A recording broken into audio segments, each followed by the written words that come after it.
Olá, seja muito bem-vindo ao Artificialidade Profunda, o podcast que mergulha nas ideias, debates e provocações sobre os mais variados temas, sem complicar, sem enrolar, porque conhecimento precisa circular. Hoje, a gente vai fazer uma análise aqui, um mergulho na história do jornalismo ambiental no Brasil. A base é um artigo bem interessante do Roberto Villa Belmonte. Queremos entender, assim, como essa área surgiu, né? Quais foram os momentos-chave, qual o propósito disso tudo. Exato. E olha que interessante, o artigo mostra que não nasceu só daquela preocupação com a natureza, sabe? Tem uma origem forte no jornalismo científico. E mais, é praticado como uma forma de resistência lá durante o governo militar. Era um espaço, né? Uma forma de resistência. Isso é curioso. Fora do Brasil já existia algo parecido. Já sim, desde os anos 60, mais ou menos. O artigo cita Suécia, França, Estados Unidos. Lá nos Estados Unidos, inclusive, já tinha Pulitzer nos anos 40 para cobertura de poluição, veja só. Nossa, bem antes. E aqui no Brasil, como era a visão da natureza nessa época? O artigo até comenta uma reportagem, acho que de 67, sobre uma caçada. Do José Milton Ribeiro. Isso, na revista Realidade, hoje seria impensável, né? Mostra bem como a percepção mudou. Era uma visão, assim, muito mais ligada à aventura, sabe, ao desbravamento, aquela coisa meio mito bandeirante, como alguns autores colocam, de dominar a natureza. Entendi. E quando isso começa a mudar? Quando o foco vira mais para os problemas ambientais? Então, ali pelos anos 70, o ambientalismo começa a crescer. O artigo menciona a Agapan, lá no Sul, fundada em 71, e aí sim começam a surgir reportagens mais diretas sobre os problemas. A poluição em Cubatão, que o Randall Marques cobriu muito, e na Amazônia também, né? As denúncias do Lúcio Flávio Pinto, o Elson Martin já cobrindo o início da luta do Chico Mendes, temas bem pesados já. Certo. Então a gente teve essas primeiras movimentações. Mas quando que o jornalismo ambiental se firma mesmo? Ganha esse nome, essa identidade? Olha, o grande marco, e isso o artigo deixa bem claro, foi a Rio 92, a Conferência da ONU sobre Meio Ambiente e Desenvolvimento.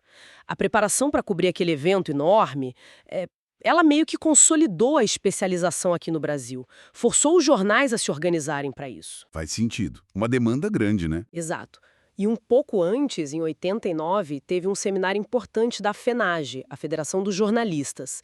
Esse seminário deu um empurrão para criar núcleos regionais, tipo o NEJUR-RS, do Rio Grande do Sul, e esse núcleo depois ajudou a criar a Rede Brasileira de Jornalismo Ambiental, a RBJA, em 98. E tem um ponto que o artigo bate bastante, o caráter engajado desse jornalismo. O que significa isso na prática? Seria diferente do jornalismo tradicional? É uma boa pergunta. Significa basicamente que ele não quer só relatar o fato e pronto. Ele busca mobilizar a sociedade. O compromisso, como o próprio autor e gente como o André Trigueiro apontam, é mostrar o problema, claro, mas também as causas, as consequências, e isso é chave, as soluções, o que pode ser feito. Entendi. Apontar caminhos. Isso. A Carta de Belo Horizonte, que surgiu ali em 92 também, já falava disso. Promover qualidade de vida planetária, ouvir múltiplos lados, e tem pesquisadores que o artigo cita, como o Wilson da Costa Bueno, a Ilza Girardi, eles defendem um jornalismo que transforma mesmo, que vai atrás das conexões ocultas, sabe? Entre meio ambiente, sociedade, economia, política. Não é só falar de bichinho e planta. É bem mais amplo, então. Muito mais. É sobre sustentabilidade de um jeito geral. Alguns usam até o termo militância cívica, um jornalismo que se compromete com a mudança. Mas imagino que nem todo mundo comprou essa ideia fácil, né? O artigo fala de dificuldades, até preconceito dentro das redações. Sim, com certeza. O Ricardo Arndt, um jornalista importante da área, ele relatou isso lá nos anos 90. Contou que tinha essa visão de que era um tema meio exótico, até atrasado. E isso vinha muito de uma ideologia de modernização a qualquer custo que alguns donos de jornais tinham, né? Nossa, exótico. Que coisa. E como ele sugeriu lidar com isso? A sugestão dele na época foi tentar abordar a pauta por um ângulo econômico, mas modernizante para tentar furar esse bloqueio e ganhar espaço na cobertura. E funcionou? Essa pegada econômica ganhou força. Ganhou, assim. principalmente depois da Rio 92. O Washington Novaes, outro nome essencial, já questionava muito a natureza do crescimento econômico, a falta de uma contabilidade ambiental séria. E pesquisas da época que o artigo cita mostram que a cobertura começou a ter um viés mais empresarial mesmo. O exemplo da Gazeta Mercantil é claro. Muito foco em oportunidades de negócio e, por outro lado, às vezes diminuindo o espaço para fontes que vinham de ONGs ou universidades, que talvez tivessem uma visão mais crítica, né? Certo. E hoje, como o artigo vê o cenário? Os desafios continuam? Surgiram coisas novas? Continuam sim. A complexidade dos temas socioambientais é enorme. E isso exige especialização, profundidade, o que é um desafio, né? Com cortes em redação, precarização. A realidade atual de muitas redações, infelizmente. Pois é.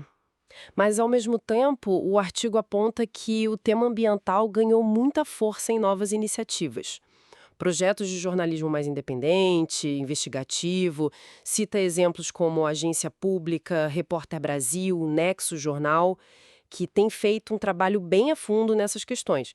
Então, assim, a necessidade desse jornalismo engajado, que investiga, que conecta os pontos e que busca soluções, ela parece mais urgente do que nunca, né?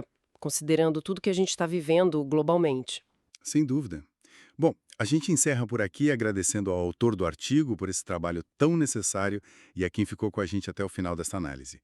Se quiser ler o texto completo, o link está aqui na descrição. E fica talvez uma reflexão, né? Pensando nessa história toda, nesse engajamento e na urgência ambiental que só cresce. Será que a própria ideia de objetividade no jornalismo, como a gente costuma pensar, não precisa ser um pouco repensada ou adaptada para esse campo específico? Fica a pergunta. Até o próximo Mergulho no Artificialidade Profunda.